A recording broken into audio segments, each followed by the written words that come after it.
Hello 10th class. देखो बच्चों 4.3 exercise करवा रहे हैं। क्वेश्चन नंबर 1 का पहला पार्ट। इसमें हमें क्या करना है कि हमें क्वाड्रेटिक इक्वेशन दे रखी हैं, उनके रूट का नेचर पता करना है और अगर वो रियल हैं तो उनको फाइंड आउट करना है। ठीक है, तो देखो बच्चों किसी भी क्वाड्रेटिक के रूट का जो नेचर हम पता करते हैं वो करते हैं हम डिस्क्रिमिनेंट से। ठीक है, और डिस्क्रिमिनेंट को अप्लाई करने से पहले आपको A B C quadratic equation में पहचान आना चाहिए। ठीक है, तो मैं ये पहले क्वेश्चन का पहला पार्ट को प्रोसीड कर रहा हूं। आप एक क्वेश्चन को ढंग से कीजिए, आपको सारे क्वेश्चन समझ में आ जाएंगे। ठीक है, तो पहला क्वेश्चन के पहले पार्ट को प्रोसीड कर रहे हैं। देखो पहले इसको स्टैंडर्ड इक्वेशन के साथ कंपेयर कीजिए। स्टैंडर्ड इक्वेशन हमारे पास ये है, a x square plus b x plus c equal to 0। ठीक है, अब आप ए बी और सी को पहचानो। देखो एक्स स्क्वायर के आगे क्या है, ए, तो इसका मतलब ए की वैल्यू है हमारे पास 2। ठीक है, और इसको देखो ये प्लस बी एक्स है, तो हम -3 को हम ऐसे लिख सकते हैं बच्चों। देखो प्लस माइनस 3 इंटू एक्स, ऐसे ये लिख सकते हैं। देखो ठीक है, तो x के इसी फॉर्मेट में लिखा हमने, तो x के आगे क्या है b, तो x के आगे क्या है b, यानी b की वैल्यू क्या हो जाएगी -3। ठीक है, और c की वैल्यू प्लस बिना x वाला क्या है c, बिना x वाला क्या है c, यानी c की वैल्यू क्या है 5। देखो आपको पहले a b c पहचानने आनी चाहिए। ठीक है, तभी आप आगे का फॉर्मूला अप्लाई कर पाएंगे। ठीक है 10th क्लास। अब देखो डिस्क्रिमिनेंट का हमारा जो फॉर्मूला होता है वो ये होता है बी स्क्वायर माइनस 4ac, और ये सब होते हैं ब्रैकेट में बच्चों, ध्यान रखना ये सब होते हैं ब्रैकेट में। ठीक है, अब यहां पे आप जो भी वैल्यूज आ रही है हम इसे सब्स्टिट्यूट कर देते हैं। देखो d की वैल्यू बी स्क्वायर यानी -3 का स्क्वायर -4, a की वैल्यू 2 और c की वैल्यू है 5। ठीक है, अब इसको सॉल्व कर देते हैं, इधर लिख देता हूं। इसको सॉल्व करके 9 माइनस 5 दूना 10 और 40, इसको मल्टीप्लाई किया कितना हुआ 40, यानी कितना है हमारे पास -31, यानी d की वैल्यू हमारे पास क्या है <0 है। और अगर <0 होगा तो हमारे रूट्स कैसे होंगे बच्चों, हमारे रूट होंगे इमेजिनरी, यानी एग्जिस्ट नहीं करेंगे। देखो इसको भी आप एक बार समझ लो। पहले जो हमारे रूट होते हैं वो रूट का फॉर्मूला ये होता है। देखो यहां पे लिख देता हूं अलग से,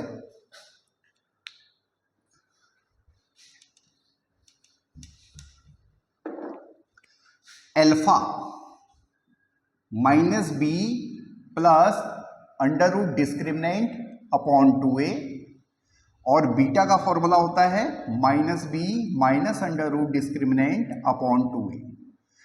अल्फा बीटा आप किसी को भी बोल सकते हो। ठीक है, अब देखो आप देखो समझ के करना, आपको बहुत अच्छा लगेगा।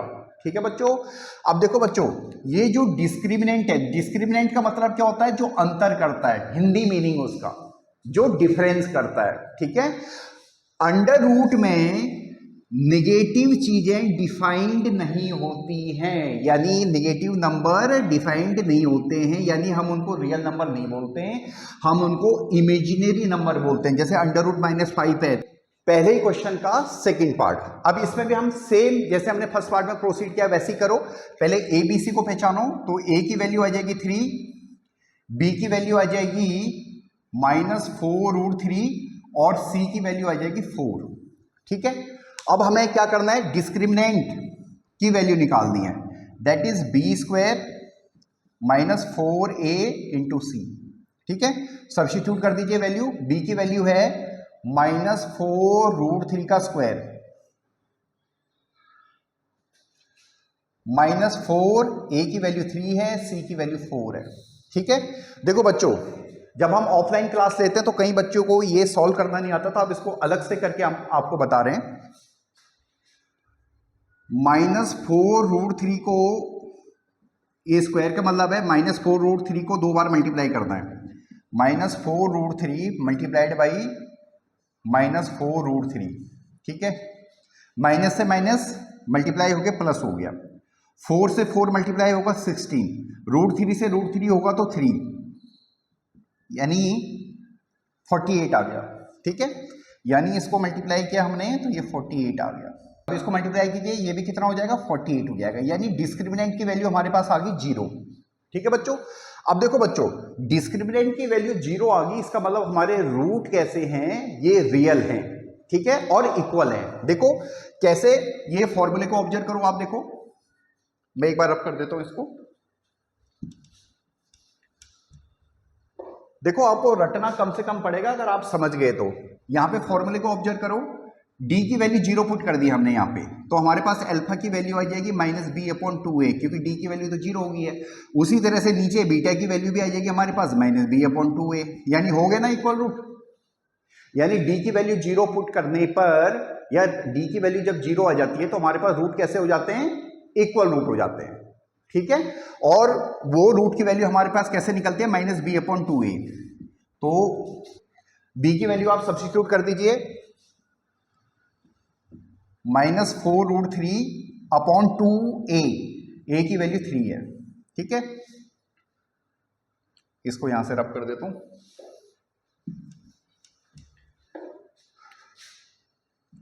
यानी 4√3/2 × 3, यानी 2√3/3, 2√3/3। ठीक है, ये हमारे पास उस इक्वल रूट की वैल्यू आ गई है 2√3/3। ठीक है बच्चों, तो आपको होप सो समझ में आ रहा होगा ये हम किस तरह से करें। सिंपल कैलकुलेशन है, आप उसको कर सकते हो। ठीक है, अब थर्ड पार्ट रह गया।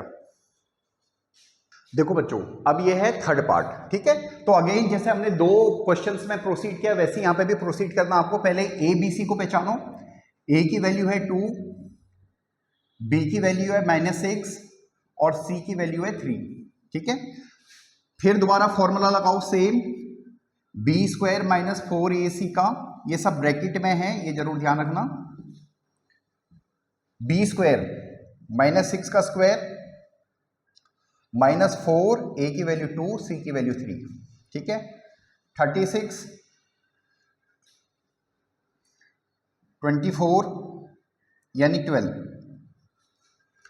ठीक है, ये हमारे पास डिस्क्रिमिनेंट की वैल्यू आ गई 12, यानी d की वैल्यू हमारे पास यहाँ पे क्या है, ग्रेटर देन 0 है। तो यानी यहाँ पे रूट हमारे पास क्या होंगे, रियल भी होंगे और डिस्टिंक्ट भी होंगे। देखो डिस्टिंक्ट हो जाएंगे ना, d की वैल्यू आ गई है यहाँ पे, तो वो अलग रूट है अल्फा, बीटा अलग रूट हो जाएगा। ठीक है, और रूट की वैल्यू हो जाएगी, देखो सब्स्टिट्यूट करो, अल्फा -b -6 रखा हमने, फॉर्मूले में पुट कर रहे हैं ऊपर, प्लस √d, d की वैल्यू हमारे पास 12 है, अपॉन 2a, 2 × 2। अब इसको सॉल्व कर दीजिए, सिंप्लीफाई, ये हो जाएगा 6, ये हो जाएगा 2√3, ये 2 × 2, 2 कॉमन आ जाएगा, 3 प्लस √3/2, एक रूट हमारे पास ये आ गया। ठीक है, ये इरेशनल रूट्स होते हैं, ये पेयर में आएंगे। ठीक है, तो दूसरा रूट हमारा यहाँ पे नेगेटिव में आएगा। देखो एक बार देखो, यहाँ पे बीटा की वैल्यू सेम है, -b